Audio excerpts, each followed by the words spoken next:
দামি একটা ইবাদতের নাম, এটা আল্লাহর খাঁটি বান্দা হওয়ার 2 নম্বর গুণ।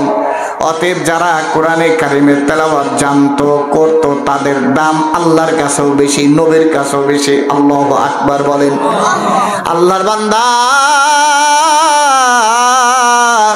হযরত তিরমিজির বর্ণনার ভিতরে আবু হুরায়রা রাদিয়াল্লাহু তাআলা আনহু বলেন, আমার নবী যুদ্ধের ময়দানে সাহাবীদেরকে পাঠাবে, ওই যুদ্ধের একজন সেনাপতি দরকার, আমিরের দরকার, কিন্তু এখন কারে আমির নিযুক্ত করবে? আল্লাহর নবী একটা পদ্ধতি অবলম্বন করলেন। আল্লাহর নবী বলেন, এই তোমরা যারা জিহাদে যাবে তোমরা একটু কোরআনের কারিমের তেলাওয়াত শুরু করে দাও। যাদের নাম সৈন্য বাহিনীতে ছিল তারা যখন কোরআনের কারিমের তেলাওয়াত শুরু করে দিল, আল্লাহর পয়গম্বর সবার তেলাওয়াত শুনতে শুনতে ছোট্ট একটা বাচ্চার তেলাওয়াত শুনলেন, অনেক চমৎকার লাগলো। জিজ্ঞাসা করলো, আল্লাহর বান্দা তুমি কোরআনে কারিমের কি কি জানো? বলতেছে, আমি কোরআনে কারিমের অমুক অমুক সূরা জানি, সাথে সূরাতুল বাকারাটা আমি জানি। পয়গম্বর বলে, সূরাতুল বাকারা তোমার মুখস্থ আছে? কয় হ্যাঁ আছে পয়গম্বর। আল্লাহর নবী অনেকগুলো সাহাবীদের ভিতরে একটা ছোট্ট বাচ্চা কোরআনে কারিম তেলাওয়াত ভালো জানে, এই জন্য ওই জিহাদের ময়দানে সৈন্য বাহিনীর প্রধান আমির আর নেতৃত্ব দেওয়ার দায়িত্ব ছোট্ট বাচ্চার দেয়া দেয়। সুবহানাল্লাহ। কিসের কারণে বাবা? কোরআনে কারিম তেলাওয়াত ভালো জানতেন, এই জন্য জিহাদের ময়দানে ছোট্ট হওয়ার পরেও তারে আমির বানা দেওয়া হয়েছে। আল্লাহু আকবার বলেন। বন্ধুগণ আমার লক্ষ্য করেন, এরপরে আসেন কোরআনে কারিমের তেলাওয়াত যারা ভালো জানে তাদের দাম সাহাবায়ে কেরামও বাড়িয়ে দিয়েছেন। হযরতে নাফে ইবনে হারিস যখন হযরত ওমর ফারুক রাদিয়াল্লাহু তাআলা আনহুর সাথে দেখা করতে আসছেন, হযরত নাফে ইবনে হারিস হযরত ওমর ফারুক রাদিয়াল্লাহু তাআলা আনহু মক্কার গভর্নর বানায় দেয়। মক্কার গভর্নর বানায় দেওয়ার পর হযরত ওমর ফারুক রাদিয়াল্লাহু তাআলা আনহু হযরতে নাফে ইবনে হারিসকে জিজ্ঞাসা করতেছে, নাফে রে, তুমি তো তোমার এলাকার সর্দার ছিলে, তুমি তো তোমার এলাকার নেতা লিডার ছিলে, তাহলে তোমার এলাকার সর্দার কারে বানায় আসো? তোমারে তো মক্কার গভর্নর বানায় দিলাম, তোমার এলাকার এখন সর্দার কে হবে? হযরতে নাফে হযরত ওমরের প্রশ্নের উত্তর বলতেছেন, আমি আমার এলাকার ভিতরে ইবনু আবজাকে নেতা বানায় দিয়ে আসছি, আমির বানায় দিয়ে আসছি। হযরত ওমর ইবনু আবজাকে চেনে না, এই জন্য জিজ্ঞাসা করতেছে নাফে ইবনু আবজাকে, বলতেছে সে হলো আমাদের এলাকার একজন গোলামের ছেলে, তো তারে আমির বানাইলা কেন? গোলামের ছেলে দরিদ্র মানুষকে আমির বানাইলা কেন? বলতেছে, ওমর আমিরুল মুমিনিন, আমাদের ভিতরে সে সবচাইতে ভালো কোরআন জানে, এই জন্য ভালো কোরআন জাননেওয়ালা নবীও যেরকম আমির বানাইছেন, আমিও নাফে আমার এলাকার ভালো একজন হাফেজে কোরআন রে আমির বানায় দিয়েছি। সুবহানাল্লাহ। আল্লাহর বান্দারা তাহলে লক্ষ্য করেন, কোরআন আমাদের দাম নবী দিলেন, সাহাবায়ে কেরাম দিলেন, স্বয়ং আল্লাহ দিয়েছেন। আল্লাহু আকবার বলেন। আল্লাহর বান্দা আল্লাহর নবী সরকারে দো আলম নবীকে জিবরিল আমিন এসে বলতেছে, পয়গম্বর আল্লাহ তাআলা অর্ডার দিয়েছেন উবাই ইবনে কাবের বাসায় আপনার যাওয়া লাগবে। কয় কেন যাব? কয় ইন্নাল্লাহা আমারানি আন আকরা আলাইকাল কোরআন, আপনাকে আল্লাহ অর্ডার দিয়েছে উবাই ইবনে কাবের বাসায় গিয়া কোরআন শোনানোর জন্য। আল্লাহর নবী অর্ডার শোনার পরে আর দেরি করে নাই, বুখারীর হাদিস। আল্লাহর নবী শোনার পরে আর দেরি করে নাই, দৌড়ায়া চলে গেছে উবাই ইবনে কাবের বাসায়। উবাই ইবনে কাবের বাসায় যাওয়ার পর আসসালামু আলাইকা ইয়া উবাই বলছেন, হযরত উবাই ইবনে কাব রাদিয়াল্লাহু তাআলা আনহু বের হয়ে আসছে। এরপরে বলতেছে, পয়গম্বর আপনি কেন আমার বাসায় কষ্ট করে আসছেন? খবর দিলে আমি চলে যাইতাম গো পয়গম্বর। বলতেছে, উবাই রে, আমি তো নিজের ইচ্ছায় তোমার বাসায় আসি নাই, স্বয়ং আল্লাহ তাআলা জিবরিল দিয়া তোমার বাসায় আসার জন্য আমাকে অর্ডার দিয়ে দিছেন। সুবহানাল্লাহ।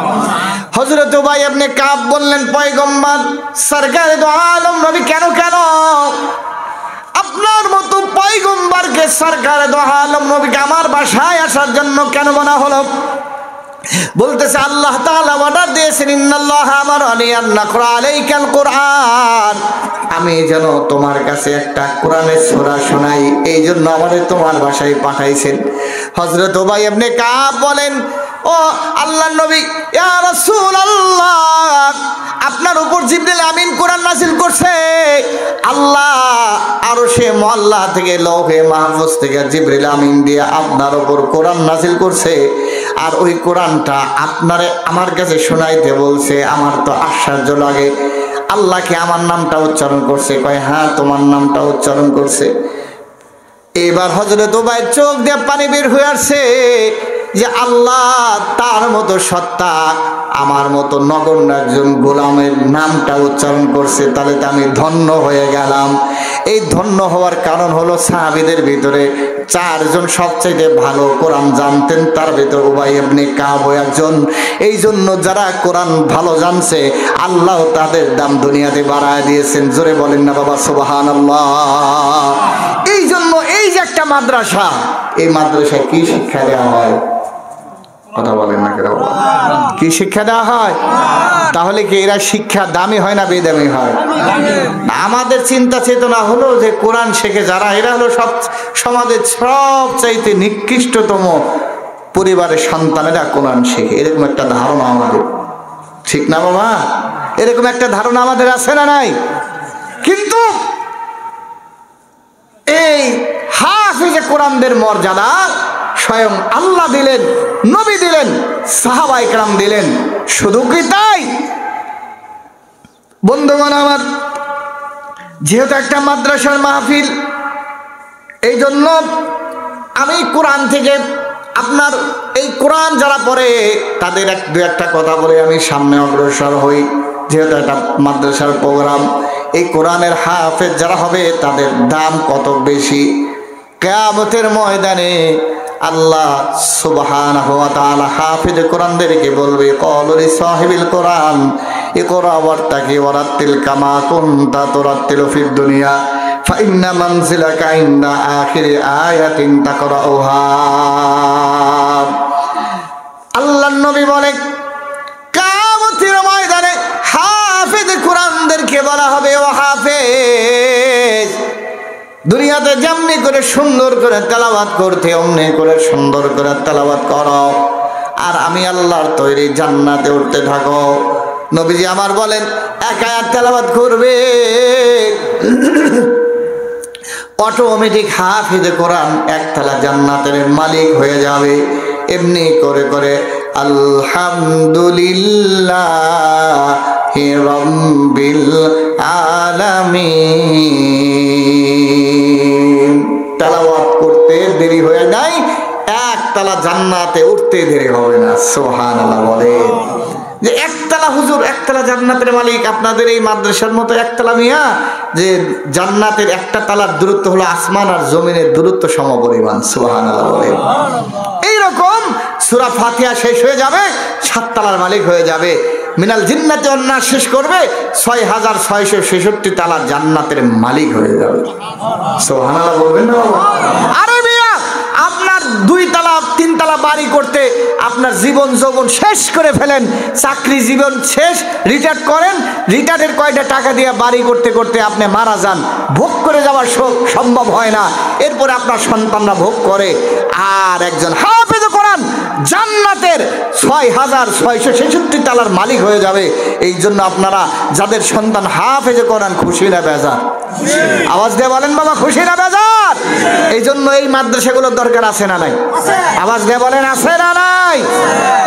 এই মাদ্রাসায় যারা পড়ে তাদের মা বাবা বৃদ্ধাশ্রমে থাকে না বাবা, আজ পর্যন্ত কেউ দেখাইতে পারবে না হাফেজে কোরআনদের মা বাবা বৃদ্ধাশ্রমে আছে। কিন্তু যারা লন্ডনে পাঠায়, আমেরিকায় পাঠায়, ডক্টর বানায়, ইঞ্জিনিয়ার বানায়, এমন অনেক শিক্ষিত সন্তানদের বাবাদেরকে বৃদ্ধাশ্রমে পাওয়া যায়। কথা বলেন না কেন? আরে বাবা কথা বলেন, আমি কি ঠিক বললাম না? আমি ঠিক বললাম? অনেক ডাক্তার ইঞ্জিনিয়ারের সন্তান অনেক কষ্ট করে ডাক্তার বানাইছে, ইঞ্জিনিয়ার বানাইছে। ও বাবা, মানুষের বাড়ি কাজ করে করে মা তার সন্তানটাকে অনেক বড় শিক্ষিত করছে। কাজে যখন গেছে বাবা, বাসার ভিতরে সন্তানকে নিয়ে ঢুকতে দেয় না, বাসার বাইরে সন্তানদের রাখা লাগে, দরজার বাহিরে রাইখা এরপরে ভিতরে গিয়া কাজ কইরা, সারাদিন কাজ কইরা ওই কষ্টার যেহেতু টাকা দিয়া স্কুলের বেতন দিছে, এরপরে পরীক্ষার ফি দিয়েছে, টিউশনি ফি দিয়া সন্তানদের ডাক্তার বানাইছে।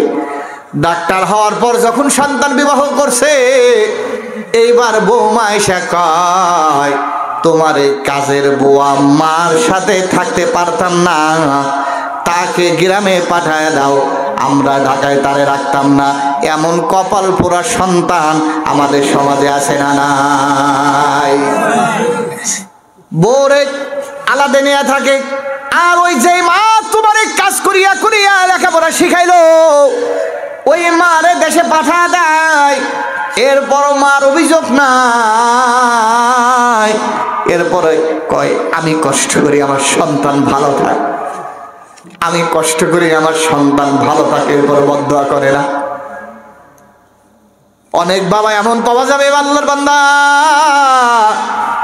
রিক্সা চালাইয়া চালাইয়া নিজের সন্তানরে বড় ইঞ্জিনিয়ার বানাইছে, ব্যারিস্টার বানাইছে। এরপরে নিজের বন্ধুদের সামনে যখন নিজের বাবা আসে, পরিচয় দেয় না। রিক্সাওয়ালা বাবা বন্ধুদের সামনে পরিচয় দিলে নিজের ইজ্জত পাঞ্চার হয়ে যায়, এই জন্য পরিচয় দেয় না। আমার বাবা কয়, আমার এলাকার একটা লোক আছে, কথা কয় না কেন? এই আছে না নাই? বাবা পরিচয় দেয় না, বলে আমার এলাকার লোক আছে, নিমক হারাম, জাহান্নামের কীট কোটাগার। আল্লাহ যাদেরকে বলেছে, নবীজি বলেছে, হুয়া জান্নাতুকা ওয়া নারুকা, তোর মা তোর বাবা হলো তোর জান্নাত আর জাহান্নাম। খেদমত করবি জান্নাত পাবি, খেদমত করবি না, বেয়াদবি করবি, জাহান্নাম অবধারিত ওয়াজিব হয়ে যাবে। আল্লাহর পর যার ইজ্জত আর সম্মান, আল্লাহর পরে যার খেদমত করার কথা বলা হয়েছে, আল্লাহ রাব্বুল আলামিন বলেন, ক্বাদা রাব্বুকা আল্লা তা'বুদু ইল্লা ইয়াহু ওয়া বিল ওয়ালিদাইনি ইহসানা। আল্লাহ রাব্বুল আলামিন বলেন, আমার কুদরতি পার্লামেন্টের চূড়ান্ত সিদ্ধান্ত হলো, আমি রবের একমাত্র, আমি রবের গোলামি করবি, ইবাদত করবি। 2 নম্বর, আমার পরে আমার সিদ্ধান্ত হলো তোর মা আর বাবার খেদমত করবি। তোর মা বাবার খেদমত কইরা যদি রাজি করতে পারো, আমি আল্লাহ রাজি। রিজা রব্বি ফি রিজাল ওয়ালিদি ওয়া সাখাতা রব্বি ফি সাখাতিল ওয়ালিদ। তোমার মা বাবা রাজি, আমি আল্লাহ রাজি। তোমার মা বাবা না রাজি, আমি আল্লাহ না রাজি। যত ইবাদত করো, মা বাবার খেদমত না কইরা মনে কষ্ট দিয়া হজে গিয়া বাইতুল্লাহ গিলাফ ধরে কান্দো, হাল্লা কয় লা লাব্বাইকা ওয়ালা সাদাইকা। কিসের তোর লাব্বাইক বেটা, যা জাহান্নামী কোথাকার। মা বাবারে নারাজ কইরা তুমি হজে যাও,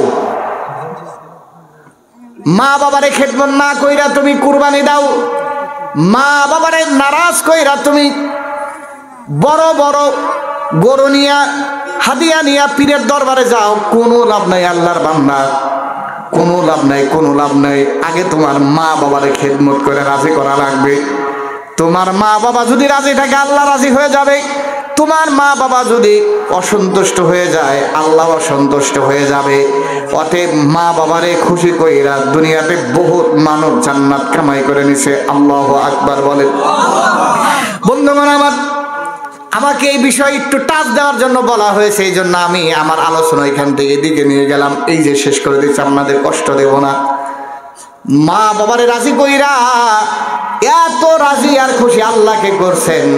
হযরতে ওমরকে নবীজি বলে গেছেন, ওমর, ওই আমানে কর নামে এলাকা আমার একজন পাগল আশেক আছে, যে মা বাবার অনেক পাগল, ও খেদমত কইরা কইরা মালিকরা এত রাজি করছে, হাত উঠাইতে দেরি হয়, দোয়া কবুল হইতে দেরি হয় না। আল্লাহু আকবার বলেন। যে মা বাবার খেদমত কইরা কইরা এত মালিক রে জানি রাজি আর খুশি করছে যে ও হাত উঠাইতে দেরি হয় কিন্তু মালিক কবুল করতে দেরি করে না, মুস্তাজাবুদ দাওয়া হয়ে গেছে। এই জন্য আমার ওই আমার আশিক যখন মদিনায় আসবে আমার জুব্বাটা তার হাদিয়া দিবা, আর তুমি তোমার শানে আমার ওই আশিক থেকে দোয়া নিবা। তার মানে কি বুঝলেন আল্লাহর বান্দা? ওমর হলো সাহাবী আর ওয়াসাল করনি ইয়ামানি, সে হলো একজন তাবি।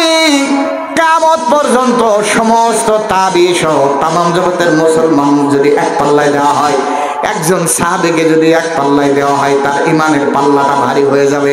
আল্লাহু আকবার বলেন। তার ইমানের পাল্লা ভারী হয়ে যাবে। অথচ ওমরের মতো এত বড় সাহাবীকে হযরতে রাসূল কারীম বলে আমার ওই ওয়াসাল করে মদিনায় যখন আসবে বা মক্কায় যদি আসে, তুমি তার কাছে গিয়া দোয়া নিবা, আমার জুব্বাটা হাদিয়া দিবা। তার মানেটা কি? তার মানে হলো তার মার খেদমত করে করে আল্লাহরে রাজি কইরা এমন কবুল হয়ে গেছে, তার হাত উঠাইতে দেরি হয়, দোয়া কবুল হইতে দেরি হয় না। এই জন্য আল্লাহর বান্দারা মা আর বাবার খেদমত করে এরকম ওয়াসাল করণী হওয়া যায়। ও যুবক শোনো রে, হযরতে ওমর খোঁজ নাই হজের মৌসুমে ইয়ামান থেকে কোনো কাফেলা আছে কিনা। দীর্ঘদিন হয়ে যায়, খবর নাই, কিন্তু কোনো কাফেলা আদৌ পাওয়া যায়, কিন্তু কর নামক এলাকায় কোনো লোক আছে কিনা। খবর নেওয়ার পরে দেখে কর নামক এলাকাও পাওয়া যায়, যার নাম বলছে ওই নাম পাওয়া যায় না। হঠাৎ করে এক বছর হজের মৌসুমে হযরত ওমরের কাছে সংবাদ গেল, আমিরুল মুমিনিন, আপনি যে ওই কর্ণের ওয়াসাল কর্ণের সন্ধান করেন সে তো আছে। আল্লাহর নবী সাহেব আমিরুল মুমিনিন দৌড়াইয়া রাসূলের জুব্বাটা নিয়ে গিয়া তার সাথে সাক্ষাৎ করে কয়, এটা রাসূলের দোয়া, তোমার হাদিয়া। আর রাসূল বলছে আমার জন্য একটু দোয়া করতে।